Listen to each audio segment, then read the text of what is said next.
cuando de pronto, equipado con aquel visor de origen italiano como las aletas, me metí en las aguas tibias del Mar Rojo, descubrí otro continente.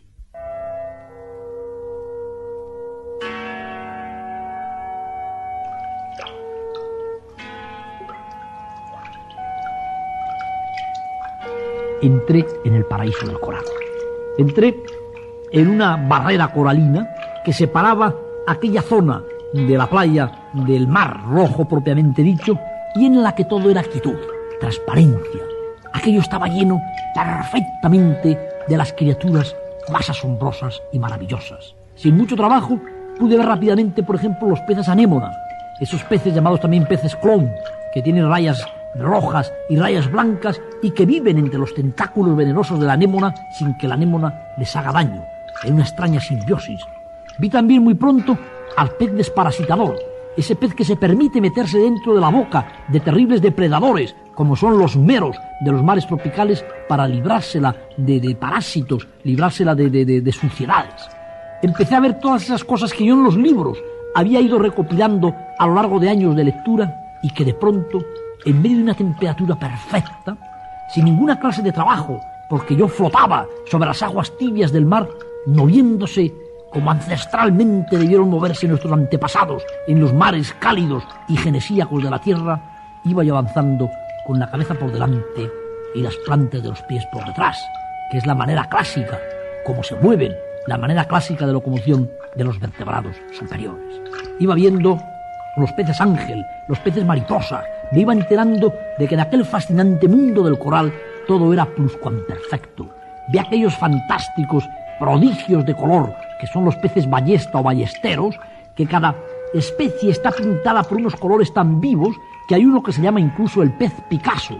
¿Por qué son tan bonitos estos peces?, me preguntaba yo.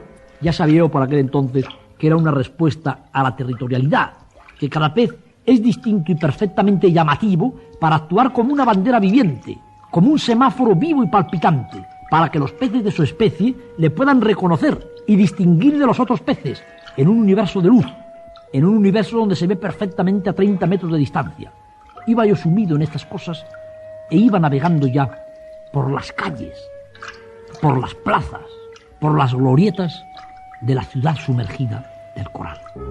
Pero lo que yo en aquel momento no pensé, ni siquiera imaginé, es que en torno precisamente a las salidas, a las entradas, a la encrucijada que separa la ciudadela del coral, protegida por todas esas afractuosidades de densidad rocosa, pero de entidad animal, están los grandes tiburones. Los grandes tiburones rondan eternamente en la salida y en la entrada de la catedral coralina para lanzarse como flechas sobre el que entra o sale en esa fortaleza. Yo, en aquel momento, como les digo, ganado por las maravillosas sensaciones de la buena temperatura, de la flotabilidad, del pensar en el mar, metido dentro del organismo del mar, estaba totalmente olvidado del tiburón. Y de pronto, algo que venía de abajo, algo que venía de aquel abismo azulado, un abismo que no era hostil, un abismo que casi le llamaba a uno, un abismo cuya graduación de luz era tan extraordinaria que podía darse la sensación de que estaba hecho a los niveles humanos, mucho más que esos abismos vacíos de las montañas y de las grandes cordilleras. De pronto, como les digo, vi un cuerpo redondeado que avanzaba directamente hacia mí. Cuando comencé a ver aquel volumen, aquella masa que era azulada por encima y blanca por debajo, y que en cierto modo me recordaba una máscara de los pueblos primitivos, vi que se iba agrandando por momentos, lo cual parecía indicarme que venía a gran velocidad. Pero yo no podía identificar una especie de cuerpo oblongo, discoidal, parecido a un platillo volante, pero con una especie de cresta única, una aleta cuyo perfil cortante salía sobre su cabeza y dos aletas laterales que en oblicuo se dirigían hacia abajo. Aquellas tres líneas que se destacaban perfectamente con su negrura sobre el azul claro que rodeaba al monstruo a medida que iba ascendiendo hacia mí, aquellas dos, diríamos que sinuosidades que eran las entradas de sus fosas nasales, de pronto me hicieron comprender que lo que hacia mí venía era un tiburón. Era el matador marino. Yo estaba a la entrada justa de la callejuela del mar. Creo que no había avanzado ni siquiera 2 metros hacia el mar abierto. Y la reacción que tuve ante la aparición de aquel monstruo, de aquello que se iba agrandando, que tenía unas dimensiones enormes que visto de frente podría perfectamente tener el 1,50 m, digamos que de anchura, de diámetro, me produjo una sensación tan fantástica, tan tremenda, tan ancestral y tan vieja de miedo y de terror, que me quedé absolutamente paralizado.